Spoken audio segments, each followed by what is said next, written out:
ASU professor now running for Arizona governor turned a lot of heads over the weekend. Democrat David Garcia appeared in New Orleans at the Netroots Nation Conference, an event described by some as a far-left Woodstock. While he was there, Garcia grabbed headlines by wishing away a wall on Arizona's southern border.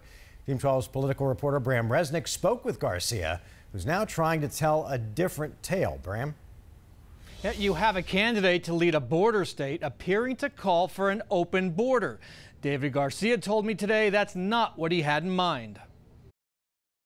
Hola, Netroots Nation, how we doing? That's David Garcia, one of 3 Democrats running for Arizona governor.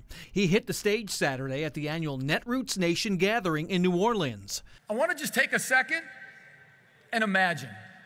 Let's just imagine. Garcia appealing to the thousands of progressive activists at the 3-day convention. Then the man who wants to lead a border state said this about that border. Just imagine, no wall. No wall in southern Arizona. Republican Governor Doug Ducey's campaign manager pounced.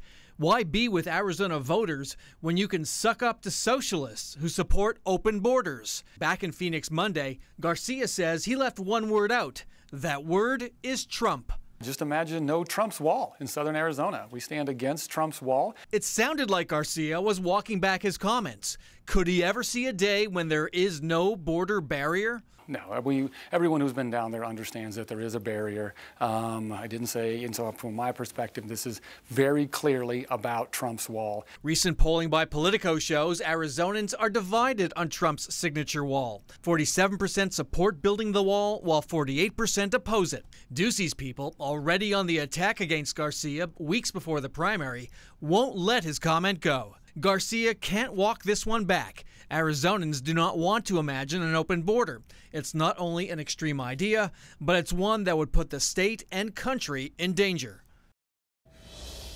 And David Garcia has another mess to clean up. His last-minute trip to New Orleans upset a longtime supporter who booked a caterer for a big meet and greet event. She vented at Garcia on Facebook. He told me he talked to her in private. Live in the Alert Center, Bram Resnick, 12 News. Bram, thanks.